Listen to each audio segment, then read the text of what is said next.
America संवैधानिक निकायमा नियुक्तिको विषयमा प्रधानमन्त्रीद्वारा शीर्ष नेताहरूसँग छलफल तयारी नपुगेको भन्दै संवैधानिक परिषदको बैठक बस्न सकेन। नेपाल भ्रमणमा रहेका बंगलादेशका राष्ट्रपति हमिदद्वारा उच्चस्तरीय राजनैतिक भेटवार्ता, आर्थिक साझेदारीका क्षेत्रबारे छलफल, नेपालको जलविद्युत क्षेत्रबाट बंगलादेशले लाभ लिन खोजिरहेको हमिदको भनाई। आगामी मङ्सिर 14 गते हुने उपनिर्वाचनमा स्थानीय तहका 48 पदका लागि 281 जनाको मनोनयन दर्ता, धरान उपमहानगरपालिका प्रमुखका लागि मात्रै 23 जनाको उम्मेदवारी। अफगानिस्तानको काबुलमा कार बम विस्फोट हुँदा कम्तीमा 7 जनाको मृत्यु, विदेशी नागरिक सहित 10 जना घाइते। र एबिसी सेन्ट्रल जोन सिनियर महिला भलिबल च्याम्पियनसिपमा नेपालको अपराजित यात्रा कायमै, अन्तर्राष्ट्रिय ब्याडमिन्टन च्यालेन्जमा नेपालका दिपेश धामी र विष्णु कटुवालको विजय सुरुवात, अन्यको खराब प्रदर्शन। नमस्कार, कान्तिपुर डायरीका साथमा सहकर्मी बासु र म पार्वता। समाचार अब विस्तारमा। संवैधानिक आयोग र द्वन्द्वकालीन आयोगमा पदाधिकारी नियुक्त गर्ने विषयमा प्रधानमन्त्री सहितका 3 शीर्ष नेताबीच छलफल भएको छ। काठमाडौँको बालुवाटार स्थित प्रधानमन्त्रीको सरकारी निवासमा प्रधानमन्त्री केपी शर्मा ओली, नेकपाका अध्यक्ष पुष्पकमल दाहाल र कांग्रेस सभापति शेरबहादुर देउवाबीच सो विषयमा छलफल भएको हो। दलहरूबीच सहमति हुन नसक्दा राष्ट्रिय प्राकृतिक स्रोत तथा वित्त आयोग, महिला आयोग, मुस्लिम आयोग, दलित आयोग, समावेशी आयोग लगायतका संवैधानिक आयोगमा पदाधिकारी नियुक्त हुन सकेको छैन। यस्तै गत वर्षको चैत मसान्तमा नै सत्य निरूपण तथा मेलमिलाप आयोग र बेपत्ता पारिएका व्यक्तिको छानबिन आयोग पनि पदाधिकारी विहीन छन्। संवैधानिक परिषदको बैठकका लागि तय भएको समयभन्दा अघि 3 शीर्ष नेताबीच करिब 45 मिनट छलफल भएको थियो। दिउँसो 1 बजेका लागि बोलाइएको परिषदको बैठक भने तयारी नपुगेको भन्दै स्थगित भएको छ। विपक्षी दलका नेता देउबा बैठकमा उपस्थित हुन नभ्याउने जानकारी गराएपछि परिषदको बैठक स्थगित भएको परिषदका सदस्य समेत रहेका राष्ट्रिय सभाका अध्यक्ष गणेश प्रसाद तिमल सिन्हाले जानकारी दिनुभयो। यसअघि पनि दलहरूबीच सहमति हुन नसक्दा परिषदको बैठक स्थगित भएको थियो।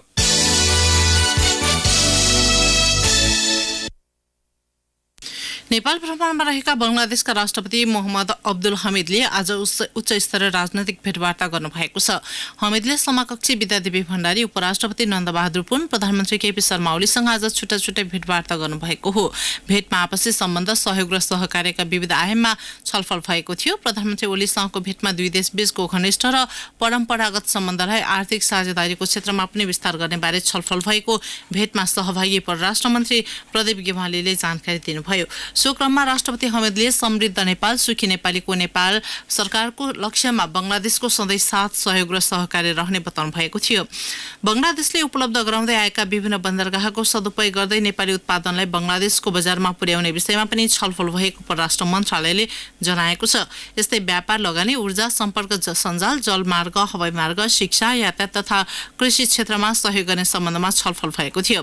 जलवायु परिवर्तन सहित अन्तर्राष्ट्रिय र क्षेत्रीय चासोका मामिलामा सहयोग सुदृढ तुल्याउने बारेमा पनि विचार आदान प्रदान भएको मन्त्री गेवालीले जानकारी दिनुभयो। राष्ट्रपति हमिदले नेपालको जलविद्युत क्षेत्रबाट बंगलादेशले लाभ लिन खोजिरहेको समेत बताउनु भएको थियो।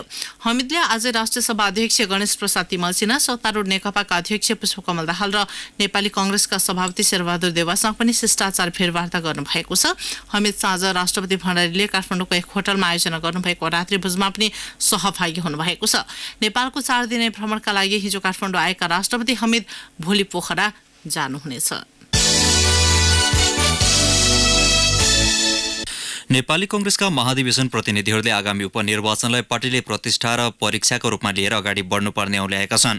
प्रदेश 3 को मुकाम हेटौडामा भएको महाधिवेशन प्रतिनिधिहरूको भेला तथा प्रशिक्षणमा सहभागीहरूले वर्तमान सरकार चौतर्फी आलोचित हुनु र दिन प्रतिदिन लोकप्रियता घटिरहेको अवस्थामा कांग्रेसले मङ्सिर 14 गते हुने उपनिर्वाचनलाई प्रतिष्ठाको रूपमा प्रचार प्रसार तथा माहौल निर्माण गर्नुपर्नेमा जोड दिएका थिए। पार्टीको शीर्ष नेतृत्वलाई एकढिका भएर गुट अन्त्य भएको सन्देश दिँदै उपनिर्वाचनमा सशक्त रूपमा प्रस्तुत हुने गरी रणनीति बनाउन आग्रह गरिएको महाधिवेशन प्रतिनिधि टेकनाथ शिवाकोटीले बताउनुभयो। भेलामा सहभागीहरूले वर्तमान नेकपा नेतृत्वको सरकार क्रमशः अलोकप्रिय भइरहेको र जनमत गुमाइरहेको निष्कर्ष निकालेका थिए। 2 दिने प्रशिक्षणमा रसुवा, नुवाकोट, धादिङ, चितवन, मकवानपुर र सिन्धुलीका महाधिवेशन प्रतिनिधि तथा केन्द्रीय सदस्यहरूको सहभागिता थियो। भेलामा करिब 290 जनाको सहभागिता रहेको थियो। आसन्न उपनिर्वाचन अन्तर्गत स्थानीय तहका 48 पदका लागि 281 जनाले मनोनयन दर्ता गराएका छन्। उपमहानगर प्रमुख 1, गाउँपालिका अध्यक्ष 3, उपाध्यक्ष 1 र गाउँपालिका तथा नगरपालिकाका वडाध्यक्ष 43 गरी 48 पदका लागि राजनैतिक दलका 217 र स्वतन्त्र 64 जनाले मनोनयन दर्ता गराएको निर्वाचन आयोगले जनाएको छ। स्थानीय तहको उपनिर्वाचनका लागि मनोनयन दर्ता गर्न आयोगले आज बिहान 10 देखि दिउँसो 1 बजेसम्मको समयावधि दिएको थियो। दिउँसो 1:30 बजेपछि 3 बजेसम्म उम्मेद्वारको सूची प्रकाशन गरिएको आयोगका प्रवक्ता राजकुमार श्रेष्ठले जानकारी दिनुभयो। मनोनयन पत्र दर्ता गराएका उम्मेद्वार विरुद्ध भोलि 11 देखि 5 बजेसम्म उजुरी दिन सक्ने आयोगले जनाएको छ। उम्मेद्वारलाई निर्वाचन चिन्ह भने मङ्सिर 1 गते दिने आयोगको कार्यतालिका छ। यसैबीच सुनसरीको धरान उपमहानगरपालिका प्रमुखका लागि 23 जनाको उम्मेदवारी परेको छ। दलका 12 र स्वतन्त्र 11 गरी 23 जनाको उम्मेदवारी परेको हो। पाँचथरको फाल्गुनन्द गाउँपालिकाको अध्यक्षका लागि 8 जनाले उम्मेदवारी दिँदा सङ्कसबाको मकालु गाउँपालिकाको अध्यक्षका लागि 7 जनाले मनोनयन दर्ता गराएका छन्। दुवै गाउँपालिकामा स्वतन्त्र उम्मेदवारी भने नपरेको निर्वाचन अधिकृतको कार्यालयले जनाएको छ। महोत्तरीको पिपरा गाउँपालिकाको अध्यक्षका लागि दलका तर्फबाट 11 र स्वतन्त्र 9 गरी 20 जनाको मनोनयन परेको छ। हुम्लाको खालपुनाथ गाउँपालिकाको उपाध्यक्ष पदका लागि 3 जनाको उम्मेदवारी परेको छ। राष्ट्रिय गौरवको काठमाडौँ तराई जोड्ने द्रुत मार्ग परियोजनाको परामर्शदाता छनौट कार्यको मूल्याङ्कन मापदण्ड समय अघि नै सार्वजनिक भएको पाइएको छ। सेनाले गठन गरेको कोर्ट अफ इन्क्वायरी बोर्डले आयोजनाको सुपरिवेक्षण कार्यको लागि अन्तर्राष्ट्रिय स्तरको परामर्शदाता छनौट मूल्याङ्कन प्रक्रियामा नै ड्राफ्ट चुहावट भएको भन्दै तत्कालीन आयोजना प्रमुख योगेन्द्र खाँडसहित प्राविधिक मूल्याङ्कन बोर्डका सदस्यहरूलाई सैनिक सचिव विभागबाट सचेत गराएपछि यसको पुष्टि भएको हो। यद्यपि सो काममा को संलग्न थिए भन्ने बोर्डले खुलाउन सकेको छैन। करिब 73 किलोमिटर लामो द्रुत मार्ग निर्माण प्रक्रियाको सुरुवातमै अनियमितताको उजुरी परेपछि प्रधान सेनापति पूर्णचन्द्र थापाले बलाधिकृत रथी शरद गिरीको नेतृत्वमा छानबिन समिति गठन गर्नुभएको थियो। सैनिक जनसम्पर्क तथा सूचना निर्देशनालयले आयोजनामा विज्ञको रूपमा कार्यरत गैर सैनिक व्यक्तिलाई समेत सजग गराइएको जनाएको छ। आर्थिक अनुशासनमा रहेर गुणस्तरीय पूर्ण पारदर्शिता तथा मितव्ययी ढङ्गबाट आयोजनाको काम सम्पन्न गर्ने विश्वास समेत नेपाली सेनाले दिलाएको छ। खाँडपछि फास्ट ट्र्याक आयोजनाको प्रमुख बनेका प्राविधिक सहायक रथी शरदलाल श्रेष्ठलाई अनुसन्धान अवधिभर जिम्मेवारी मुक्त गरिएको थियो। अब श्रेष्ठ पुनः आयोजनाको जिम्मेवारीमा फर्कने नफर्किने नेपाली सेनाले केही खुलाएको छैन। द्रुत मार्ग बनाउन सरकारले 2074 साउन 27 गते नेपाली सेनालाई जिम्मेवारी दिएको हो। सेनाका अनुसार नयाँ डिपिआर स्वीकृत भएपछि अहिले द्रुत मार्गका लागि परामर्शदाता छनौटको प्रक्रिया चलिरहेको छ। 4 वर्षमा बन्ने आयोजनाको लागत बढेर कर सहित 1 खर्ब 75 अर्ब पुगेको छ।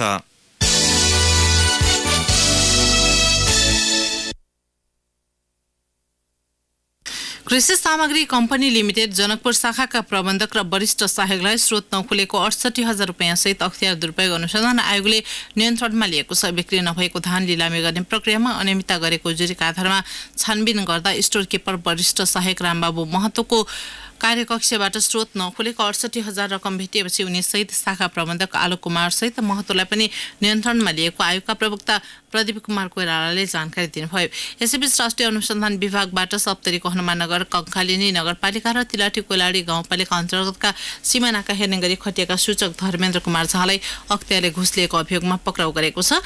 भारतबाट सामान ल्याउँदा भन्सारमा सहजीकरण गरिदिने भने उनले सेवाग्राहीसँग 5,000 रुपियाँ घुस लिएको दाबी आयोगको छ। कान्तिपुर डायरीमा अब ब्रेकको पालो। अब बाँकी प्रसङ्ग। निर्माण उद्योग प्रवर्धन गर्ने आफूहरूको माग सम्बोधन नभएको भन्दै निर्माण व्यवसाय महासङ्घले सङ्घर्षमा उत्रने चेतावनी दिएको छ। काठमाडौँमा आज पत्रकार सम्मेलन गरी महासङ्घले माग सम्बोधनका लागि सरकारलाई 1 साताको अल्टिमेटम दिएको छ। सार्वजनिक खरिद 8औं संशोधन नियमावलीमा भएको आयोजनाको म्याद थप र बैंक क्रेडिट लाइनमा प्रतिकूल प्रभाव पार्ने प्रावधान सच्याउनु पर्ने महासङ्घको माग छ। 1 वर्ष र सोभन्दा बढी समय आवश्यक हुने निर्माण कार्य तथा परियोजनालाई प्राविधिकको पुष्ट्याइको आधारमा बिना हर्जना सार्वजनिक खरिद अनुगमन कार्यालयका प्रमुखले नै म्याद थप गर्न सक्ने प्रावधान नियमावलीमा समावेश गर्न महासङ्घले सरकारलाई आग्रह गरेको छ। म्याद थप नहुँदा निर्माण कार्यले गति लिन नसकेको महासङ्घका अध्यक्ष रवि सिंहले दाबी गर्नुभयो। र म्याथप नभएको कारणले नि अहिले 1800 आयोजनाहरू चाहिँ हिजोको दिनमा काम भइरहेको आयोजनाहरू 6औं संशोधनपछि काम नभइरहेको अवस्था छ। 6औं संशोधनले के गर्यो भन्दाखेरि 50% भन्दा बढी म्याथप गर्न पाइँदैन भन्ने व्यवस्था भयो। 7औं संशोधनले 50% भन्दा बढी म्याथ गुज्रेकोलाई चाहिँ म्याथप गर्ने भनेर भन्यो। 8औं संशोधनले यो दुईटै छोडेर 2076 जेठ 23 गते भन्दा अगाडि भएका सम्झौतालाई चाहिँ एकपटकलाई म्याथप गर्ने भन्यो। तर एकपटकलाई म्याथप गर्ने भनेर चाहिँ राजपत्रमा प्रकाशित हुने त्यो अनुसार म्याथप नभएको हुँदाखेरि म्याथप पनि चाँडै गर्नु पर्यो। अहिले काम गर्ने मौसममा हामीले काम गर्न पाउनु पर्यो भनेर हामी आन्दोलित छौँ। सार्वजनिक खरिद नियमावली संशोधन गर्दा सरकारवालाको सुझावलाई पनि समावेश गर्नुपर्ने अध्यक्ष सिंहले बताउनुभयो। सार्वजनिक खरिद नियमावलीको परिवर्तनहरूमा निर्माण व्यवसायीहरू अथवा अन्य कुनै पनि स्टेक होल्डरलाई बसाएर छलफल गरेर परिवर्तनहरू भएका थिएन भन्ने कुरा हामीले पटक पटक अनुरोध पनि सरकारलाई गरिरहेका छौँ। र अझ अहिले पनि हामीले के अनुरोध गरिरहेका छौँ भने यो सार्वजनिक खरिद नियमावली 3 पटकसम्म संशोधन हुँदाखेरि पनि सरकार प्रमुखले ल्याउन खोजेको कुराहरू लागू गराउन नसक्ने गरेर परिवर्तन गर्नु परिरहेको छ। विभिन्न दात्री निकायको अनुदान तथा ऋणमा निर्माण हुने आयोजनाहरूमा विदेशीले मात्र नभई स्वदेशी निर्माण व्यवसायीले समेत सहज रूपमा भाग लिन पाउने गरी बोलपत्र आह्वान गर्न समेत महासंघले माग गरेको छ। योगदानमा आधारित सामाजिक सुरक्षा कोषमा कर्मचारी तथा मजदुरको खर्च श्रम ऐन अनुसार मजदुरका लागि थप गर्नुपर्ने 20% रकम ठेक्का अनुमानित लागतमा समावेश गर्नुपर्ने महासंघले जनाएको छ। सार्वजनिक खरिद नियमावलीमा भएका अवैज्ञानिक र अव्यवहारिक प्रावधान एक साता भित्र संशोधन खारेज तथा नयाँ प्रावधान लागू गर्न माग गर्दै केन्द्र प्रदेश सरकार र जिल्ला प्रशासन कार्यालय समक्ष महासंघ तथा जिल्ला संघहरूले ज्ञापन पत्र बुझाएका छन्। बालिकालाई बन्धक बनाई भारतमा लगेर बिक्री गर्ने एक महिलालाई प्रहरीले काठमाडौँबाट पक्राउ गरेको छ। कान्छी तामाङ र सुनिता तामाङ भनेर चिनिने नुवाकोटको सूर्यगढी गाउँपालिका 6 की 50 वर्षीय कृष्णमाया लामालाई प्रहरीको मानव बेचबिखन ब्युरोबाट खटिएको टोलीले बुढा नीलकण्ठबाट आज नियन्त्रणमा लिएको हो। उनले 2068 माघमा आफ्नो नजिकको नाता पर्ने एक बालिकालाई भारतमा लगेर बिक्री गरेको प्रहरीको अनुसन्धानमा खुलेको छ। प्रहरीका अनुसार काठमाडौँको एक होटलमा काम गर्दै आएकी ती बालिकालाई ललाई फकाई कृष्णमायाले भारतको मधुवन पुर्याएकी थिइन्। अनुसन्धानमा संलग्न अधिकारीका अनुसार कृष्णमायाले बालिकालाई भारतमा रहेको एक कोठीमा बिक्री गरी भारतीय 10,000 रुपियाँ लिइन्। त्यसपछि 15 वर्षीय बालिकालाई करिब 1 महिना कोठामा बन्धक बनाएको थियो।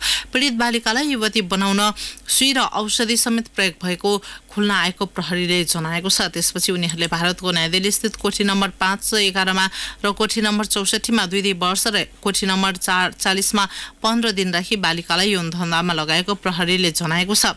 कोठीमा ग्राहक बनेर पुगेका एक युवकले ती बालिकाको उद्धार गरेका थिए। घटनामा संलग्न 42 वर्षीय शेरबहादुर लामा फरार छन्। उनको पनि खोजी भइरहेको बेउराका एसपी अनुपम शमशेर जबराले बताउनुभयो। गत भदौ 20 गते सुनसरीको धरान उपमहानगरपालिका 18 स्थित दिल्ली पब्लिक स्कुलको प्रवेशद्वारमा भएको बम विस्फोटमा संलग्न रहेको अभियोगमा प्रहरीले प्रतिबन्धित नेता विक्रम चन्द समूहका 3 जना नेतालाई पक्राउ गरेको छ।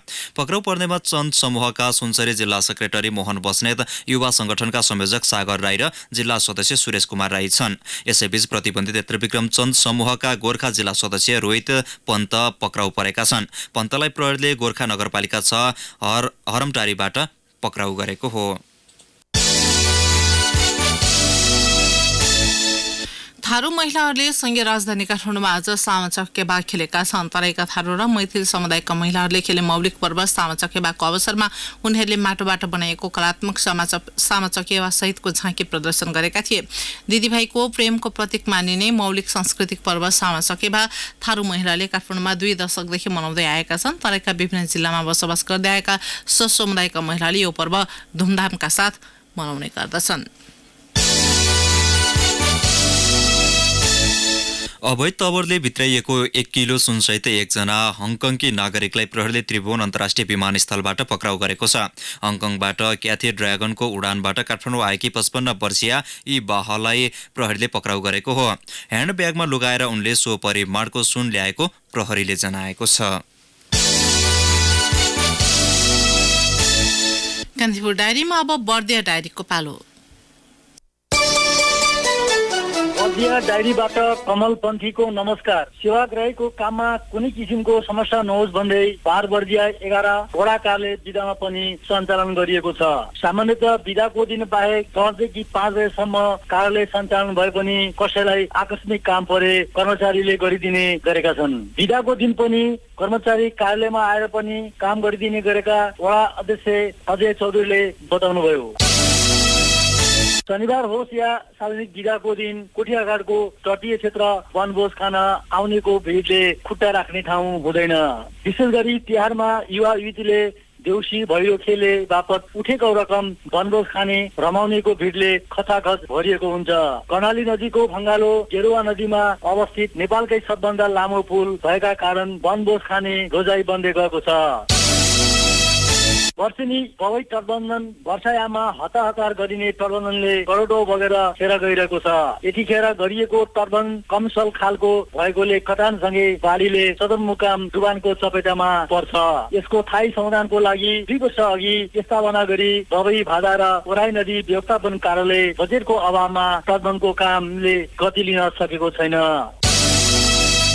थपुवा गाउँका बदिया थारूको नाममा 2 बिघा 7 कट्ठा जग्गा धनिक पूजा छ। मालपोत अभिलेखमा किता नम्बर 149 रहेको जग्गा 1 दशक अघि भारतीय सुरक्षाकर्मीले आफ्नो भूभाग भन्दै जबरजस्ती गाभे। जग्गा गाभिए पनि उनले अहिलेसम्म जग्गाको मालपोत कर गुलिया नगरपालिकामा बुझादै आएका छन्। सोही गाउँका भैबु थारूको किता नम्बर 181 भएको 1 बिघा 7 कट्ठा जग्गा भारतमा गाभियो। उनी जस्तै महाराजिया चौधरीको 182 नम्बर किता भएको 14 कट्ठा जग्गा भारतीय सुरक्षाकर्मीले जबरजस्ती कब्जा गरेको 10 वर्ष भयो। जोतभोग गर्न नदिएको सो जग्गा मालपोत कर भने बुझाउँदै आएका छन्। अवस्थ बर्दिया डायरी आजलाई यति नै। कमलपन्थीलाई बिदा दिनुहोस्। नमस्कार। बर्दिया डायरी पछि कान्तिपुर डायरीमा पुनः ब्रेकको पालो। अब आर्थिक प्रसङ्ग। झापाको व्यापारिक केन्द्र धुलाबारीमा अन्तर्राष्ट्रिय स्तरको वाणिज्य महोत्सव हुने भएको छ। आयोजक मेची उद्योग वाणिज्य सङ्घ धुलाबारीले आज पत्रकार सम्मेलन गरी आगामी पुस 9 देखि 16 गतेसम्म महोत्सव गर्ने जनाएको छ। महोत्सवमा नेपालसहित भारत, बङ्गलादेश, भुटान र चीनका गरी करिब 200 व्यापारिक स्टलहरू राखिने जनाइएको छ। छिमेकी राष्ट्रका लगानीकर्ता, उत्पादक, वितरक, निर्यातकर्तालाई एउटै मञ्चमा भेला गराई सामग्रीहरूको प्रत्यक्ष अवलोकन तथा जानकारी उपलब्ध गराउने उद्देश्यले महोत्सव आयोजना गर्न लागि सङ्घका अध्यक्ष ऋषिराज तिमल सिन्हाले जानकारी दिनुभयो। यस्तै पर्यटन प्रवर्धन र कृषिको बजारीकरणका लागि भैरहवामा 5औं लुम्बिनी पर्यटन प्रवर्धन, औद्योगिक व्यापार तथा कृषि महोत्सव हुने भएको छ। उद्योग व्यापार संगठन रूपन्देहीले मङ्सिर 3 गतेदेखि आयोजना गर्ने महोत्सवमा घरेलु उद्योग, प्रविधि, हस्तकला, जडीबुटी व्यापार, कृषि, पर्यटन, होटल लगायतका गरी 400 स्टल रहनेछन्। बजार परिसूचक नेप्सेसँगै कारोबार रकममा पनि आज गिरावट आएको छ। नेप्से आज 4.8 अङ्कले घटेर 1131.16 बिन्दुमा पुगेको छ। अघिल्लो दिनको तुलनामा कारोबार रकममा 10 करोड रुपियाँ कमी आएको छ। नेप्सेमा आज 4127 कारोबारबाट 27 करोड 54 लाख रुपियाँ बराबरको 9,08,363 किता सेयर किनबेच भए। कारोबार भएको व्यापार वित्त र नेपाल टेलिकम बाहेक बाँकी सबै कम्पनीसम्मका उपसूचकमा गिरावट आउँदा समग्र बजार नै प्रभावित बन्यो। सबैभन्दा बढी जीवन बीमा कम्पनीसम्मको उपसूचक 40.64 अङ्कले घटेको छ। नेप्सेमा आज एनएमबी बैंक लिमिटेडको सबैभन्दा बढी कारोबार भएको छ।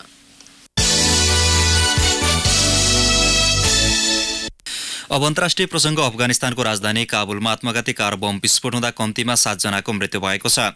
विदेशी नागरिक सहित 10 जना घाइते भएका छन्। विदेशी सुरक्षा कम्पनीको सवारी साधनलाई लक्षित गरी विस्फोटक पदार्थले भरिएको कार विस्फोट गराइएको थियो। घटनाको जिम्मा अहिलेसम्म कसैले लिएको छैन। अफगान सुरक्षा फौजले घाइते भएका विदेशी नागरिकको परिचय नखुलाए पनि नेपाली वा भारतीय नागरिक रहेको हुन सक्ने आशंका गरिएको रोइटर्सले उल्लेख गरेको छ। सन् 2019 को पहिलो 6 महिनामा मात्रै विभिन्न हिंसामा परि अफगानिस्तानमा 4000 बढी सर्वसाधारणले ज्यान गुमाइसकेको संयुक्त राष्ट्रसङ्घले जनाएको छ। बोलिभियाको विपक्षी दलकी सांसद जिनाइन एनेजले आफैलाई नयाँ अन्तरिम राष्ट्रपति घोषणा गर्नुभएको छ। एभो मोरालेसले राष्ट्रपति पदबाट राजीनामा दिएको 2 दिनपछि एनेजले आफैलाई अन्तरिम राष्ट्रपति घोषणा गर्नुभएको हो। बोलिभियाको संवैधानिक अदालतले पनि एनेजको नियुक्तिलाई समर्थन दिएको बीबीसीले उल्लेख गरेको छ। एनेजले आफू संविधानभित्रै रहेर अन्तरिम राष्ट्रपति बनेको भन्दै चाँडै नै निर्वाचन गर्ने प्रतिबद्धता व्यक्त गर्नुभएको छ। एनेजलाई अन्तरिम राष्ट्रपति चयन गर्न बसेको संसद बैठक पूर्व राष्ट्रपति मोरालेसको दलका सांसदले पनि बहिष्कार गरेका थिए। एनेजले कु गरी सत्ता हत्याउन खोजेको आरोप ती सांसदको छ। राजीनामा दिएको भोलिपल्ट हिजो नै मोरालेस भने राजनैतिक शरणार्थीका रूपमा मेक्सिको पुगिसक्नु भएको छ। यसअघि सम्पन्न निर्वाचनमा धाँधली गरेको आरोप लगाउँदै ठूलो संख्यामा सर्वसाधारणले सरकार विरोधी प्रदर्शन चर्काएपछि मोरालेसले पदबाट राजीनामा दिनुभएको थियो। अब खेल प्रसङ्ग एबिसी सेन्ट्रल जोन सिनियर महिला भलिबल च्याम्पियनसिपको फाइनलमा प्रवेश गरिसकेको नेपालले अपराजित यात्रा कायम राखेको छ। ढाकामा आज भएको लिग चरणको अन्तिम खेलमा मालदिप्सलाई 3-0 को सोझो सेटमा पराजित गर्दै नेपाल 100% जितसहित शीर्ष स्थानमा रहेको हो। मालदिप्स लिगको दोस्रो स्थानमा छ। दुवै टोली एक खेल अगावै फाइनल पुगिसकेका हुन्। अब उपाधिका लागि नेपालले मालदिप्ससँग नै प्रतिस्पर्धा गर्नेछ। सैयद सुहारावर्दी इन्डोर स्टेडियममा आज भएको खेलमा नेपालले मालदिप्सलाई 25-14, 25-6 र 25-13 को सेटमा पराजित गर्यो। खेलमा नेपालकी Saraswati Chaudhary player of the match चुनिन्। यसअघि नेपालले अफगानिस्तान, किर्गिस्तान र बङ्गलादेशलाई सोझो सेटमा हराएको थियो। युनेक्स सनराइज नेपाल अन्तर्राष्ट्रिय ब्याडमिन्टन च्यालेन्जमा नेपालका दिपेश धामी र विष्णु खटवालले विजय सुरुवात गरेका छन्। दिपेशले भारतका दीपक शर्मामाथि 21-10, 21-16 को जित निकाले। यस्तै विष्णुले भुटानका निदुप दोर्जीमाथि 21-9, 21-4 को सह जित निकाले। तर नेपालका नम्बर 1 खेलाडी रत्नजित तामाङ भने थाइल्याण्डका अद्विराज नामकुलसँग 21-9, 21-4 ले पराजित हुन पुगे। अर्का नेपाली खेलाडी नवीन श्रेष्ठले भने प्रतिद्वन्द्वीबाट वाक ओभर प्राप्त गर्दै दोस्रो चरणमा प्रवेश गरेका छन्। नेपालका उदीयमान खेलाडी प्रिन्स दाहालले पनि आशा अनुरूपको प्रदर्शन गर्न सकेनन्। दुवै अन्तर्राष्ट्रिय सिरिज र हालै मालदिप्समा सम्पन्न जुनियर च्याम्पियनसिपमा उत्कृष्ट प्रदर्शन गरेका दाहाल च्यालेन्जमा दोस्रो वरियता प्राप्त रुसका सर्जिस रान्तसँग 21-17, 21-12 ले पराजित भए। महिलातर्फ पनि नेपाली खेलाडीहरूको प्रदर्शन निराशाजनक रह्यो। 13औं दक्षिण एसियाली खेलकुदका सागको तयारीमा रहेको खेलाडीहरू विदेशी खेलाडीका सामु टिक्न सकेनन्। महिला युगलतर्फ अमिता गिरी र अनुमाया राईको जोडी भारतीय खेलाडीसँग पराजित भए। त्यस्तै पूजा श्रेष्ठ, जेसिका गुरुङ बङ्गलादेशका खेलाडीसँग पराजित हुँदा निता लम्साल र सीमा राजवंशीको जोडी भारतीय खेलाडीसँग पराजित भए। 25,000 अमेरिकी डलर पुरस्कार राशि रहेको च्यालेन्जमा पुरुष तथा महिला एकल र युगल तथा मिश्रित युगल गरी 5 विधामा नेपालसहित 21 राष्ट्रका 149 खेलाडीहरूले प्रतिस्पर्धा गर्दैछन्। भारतमा जारी अन्डर 19 च्यालेन्जर्स क्रिकेट प्रतियोगितामा नेपालले लगातार दोस्रो हार बिहोरेको छ। हैदराबादमा आज भएको खेलमा नेपालका लागि विशाल विक्रम केसीले अर्धशतक प्रहार गरे पनि टोलीलाई पराजित हुनबाट जोगाउन सकेनन्। भारतको ए टिमसँग नेपाल 107 रनले पराजित भयो। राजीव गान्धी अन्तर्राष्ट्रिय क्रिकेट मैदानमा भारत एले दिएको 248 रनको लक्ष्य पक्ष्याएको नेपालले 50 ओभरमा 9 विकेट गुमाएर 140 रन मात्र बनाउन सक्यो। नेपालका लागि विशाल विक्रम केसीले 71 रनको अर्धशतकीय इनिङ्स खेले। खराब सुरुवात गरेको नेपालले 49 रन जोड्दा 6 विकेट गुमाएको थियो। विशालले 7औं विकेटका लागि शेर मल्लसँग 56 रनको साझेदारी गरेका थिए। शेरले 21 रनको योगदान गरे। यस्तै आकाश चन्द 19 रनमा अभिजित रहे। अन्य नेपाली ब्याट्सम्यानले दोहोरो अङ्क जोड्न सकेनन्। यसअघि टस जितेर नेपालले फिल्डिङ रोजेपछि ब्याटिङ गरेको भारत एले 48 ओभर 2 बलमा अल आउट हुँदै 247 रन बनाएको थियो। भारतका लागि ध्रुवचन्द जुरेलले 74 रन बनाए। यस्तै साई भारद्वाज सुदर्शनले 34, भूपेन्द्र जयसवालले 33 र नितेश कुमार रेड्डीले 30 रन बनाए। नेपालका शेर मल्लले 3 विकेट लिए। यस्तै आकाश चन्दले 2 विकेट लिए। नेपालले भारतको बी टिमसँग पर्सि खेल्नेछ। क्रिकेटकै अर्को प्रसङ्गमा चीनमा जारी B&R कप T20 क्रिकेट प्रतियोगितामा नेपाली अन्डर 19 राष्ट्रिय महिला टोलीले पहिलो जित निकालेको छ। सङ्घाईमा आज भएको खेलमा चीनलाई 8 विकेटले पराजित गर्दै नेपालले जितको स्वाद चाखेको हो। चीनले दिएको 38 रनको सामान्य लक्ष्य नेपालले 6 ओभरमा मात्र 2 विकेट गुमाएर पूरा गर्यो। यसअघि पहिले ब्याटिङ गरेको चीनले 10 ओभरमा अल आउट हुँदै 37 रन जोडेको थियो। नेपालका लागि ईश्वरी विष्टले 3 विकेट लिइन्। उनी प्लेयर अफ द म्याच चुनिएकी हुन्। यसअघि भएको पहिलो खेलमा नेपाल थाइल्याण्डसँग 29 रनले पराजित भएको थियो। अब नेपालले भोलि म्यानमार र पर्सि मलेसियासँग खेल्नेछ।